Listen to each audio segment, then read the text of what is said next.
Question number 22.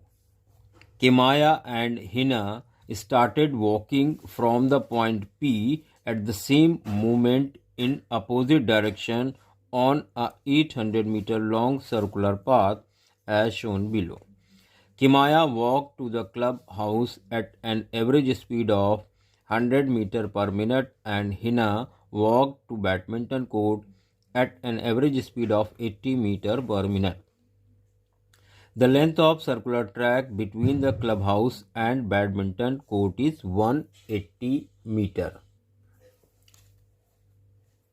देखिए point P से किमाया इधर चलना स्टार्ट हो रही है, हिना इधर को आ रही है।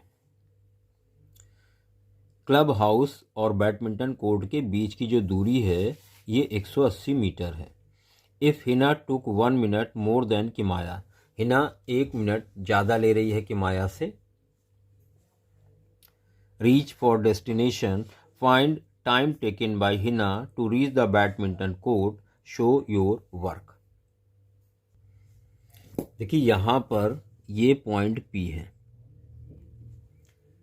किमाया इधर चलना स्टार्ट करती है,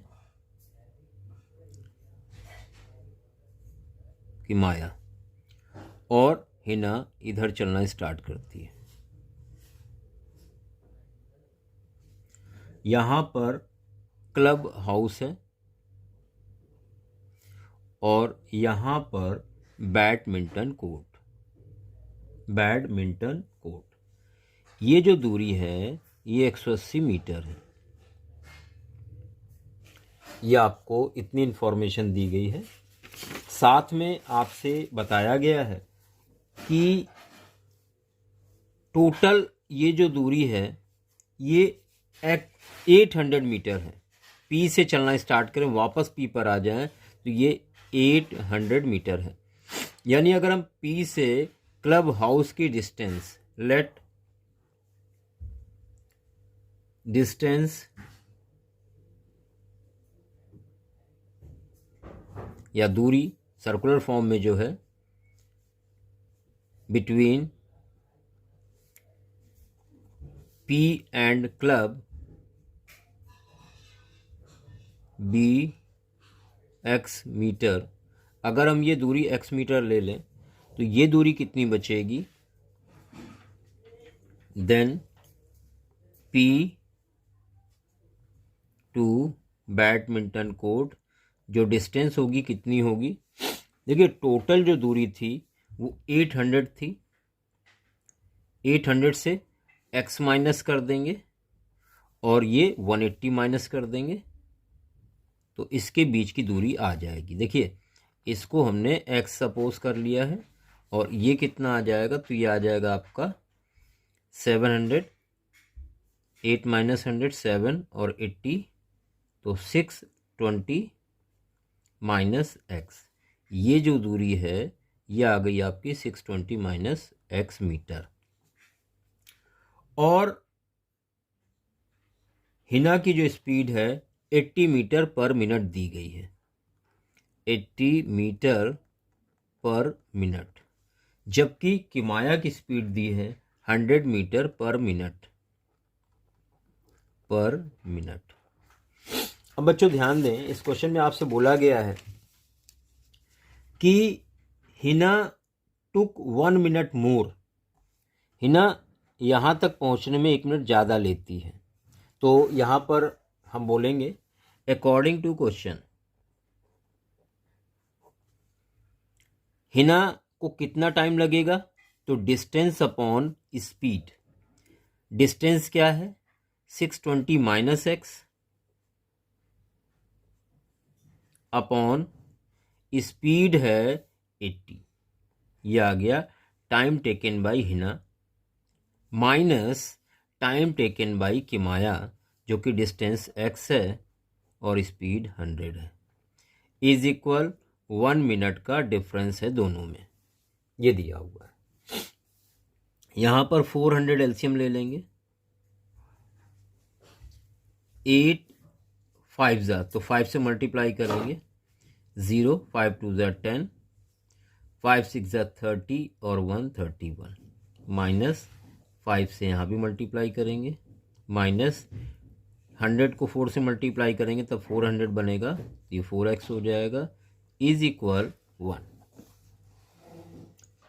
अच्छा, इसको सॉल्व कर लें तो यहाँ आपको मिलेगा 3100 minus 9x is equal 400, minus 9x is equal 3100 minus हो जाएगा 400 उधर जाकर, तो माइनस का 2700 बचेगा, माइनस से माइनस कट हो जाएगा तो x आ जाएगा 9 3 300 मीटर, ये आ गया।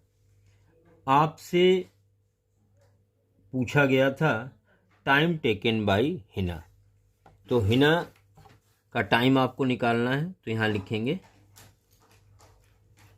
Time taken by Hina. तो हिना ने टाइम कितना लिया, distance 620 minus x upon speed 80, यहाँ वैल्यू रख देंगे तो ये हो जाएगा 620 माइनस 300 अपॉन 80। बच्चों यहाँ से मिलेगा आपको 320 अपॉन 80, 0 0 कैंसिल, और 8 4 जा 32, तो यहाँ से जो आंसर मिला 4 मिनट, ये इस क्वेश्चन का फाइनल आंसर होगा। बच्चों क्लियर हो गया होगा, और इसी के साथ बढ़ते हैं क्वेश्चन नंबर 23 की तरफ। Shown below is a circle with centre O and 3 tangents drawn at point A, E, C. AE is diameter of the circle. Tangents intersect at point B and D. B पे और D पे cut कर रही हैं।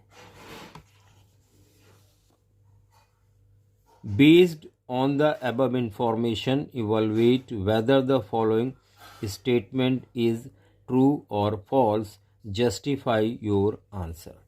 ये statement true है या false, ये जस्टिफाई करना है, और at least one pair of opposite sides of AEDB is parallel, ये आपको प्रूव करना है। देखिए यहाँ पर point A, since A is point of contact, क्योंकि AB टेंजेंट है इसलिए एंगल OAB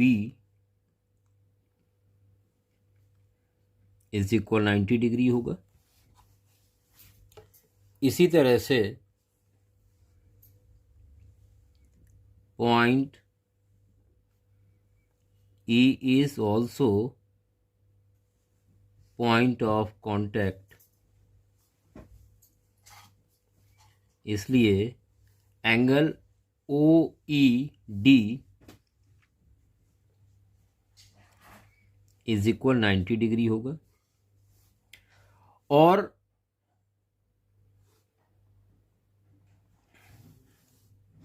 क्योंकि ये 90 है और ये 90 है, इस वजह से ये लाइन और ये लाइन आपस में पैरेलल होंगी, या आप ये कह सकते हैं ये एंगल इसके इक्वल है, ऑल्टरनेट एंगल।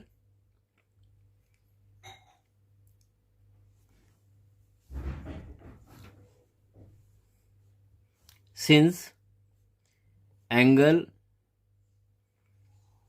इसको नाम F दे देते हैं, FAO is equal angle OED, ये वाला एंगल इसके इक्वल दिखा दिया, इसलिए AB लाइन पैरेलल होगी ED के, ये लाइन और ये लाइन पैरेलल होंगी जब इन दोनों एंगल का सम 180 डिग्री हो, या ये और ये एंगल आपस में इक्वल होंगे ऑल्टरनेट एंगल, तो भी ये लाइन आपस में पैरेलल होंगी।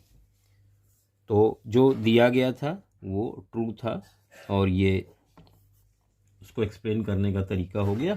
और इसी के साथ बढ़ते 24 की तरफ। Shown below is a right circular cone of volume 13600 centimetre cube.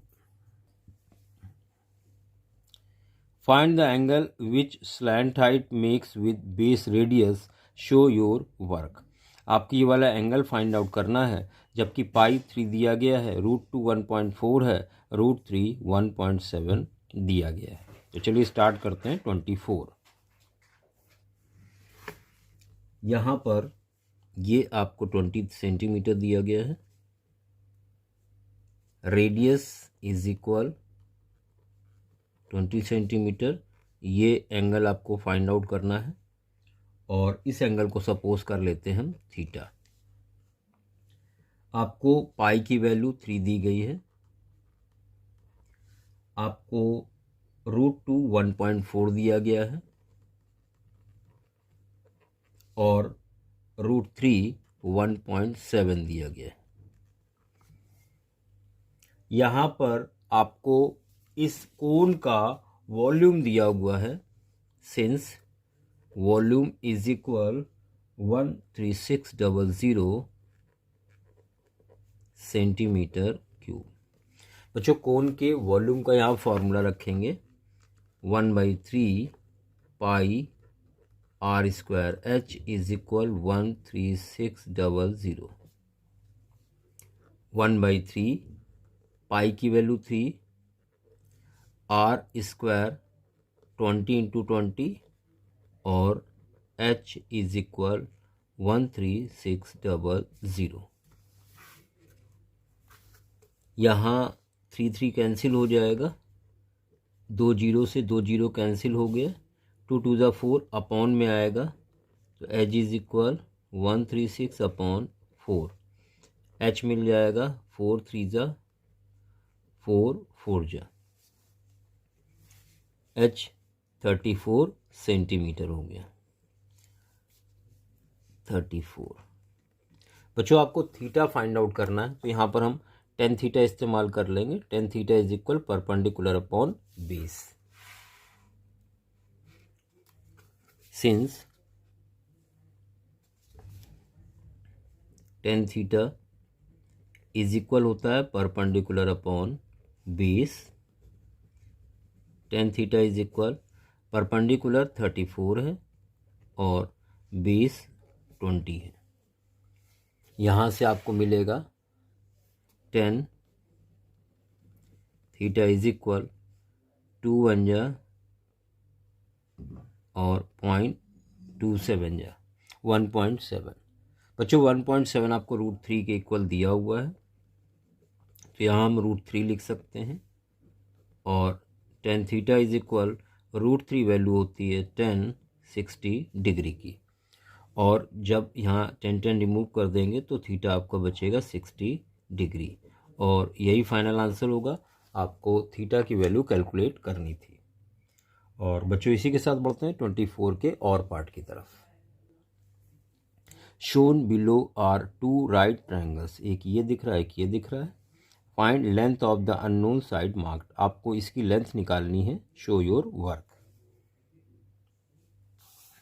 बच्चों यहाँ पर आपको एक राइट एंगल ट्रायंगल ये दिया, एक ये दिया हुआ है। अननोन को हमने x मान लिया, x निकालना है, और ये 2 दिया हुआ है 45 और ये 60 डिग्री।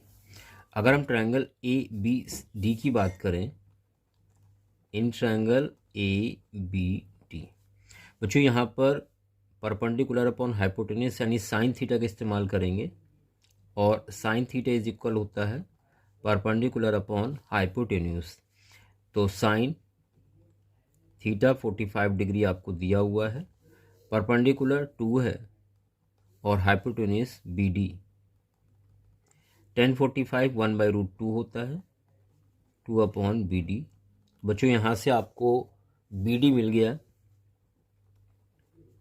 क्रॉस मल्टीप्लाई 2√2 सेंटीमीटर, यानी ये 2√2 सेंटीमीटर आ गया। अब अगर आप इस राइट एंगल ट्रायंगल में लेंगे तो ये 60 डिग्री दिया हुआ है और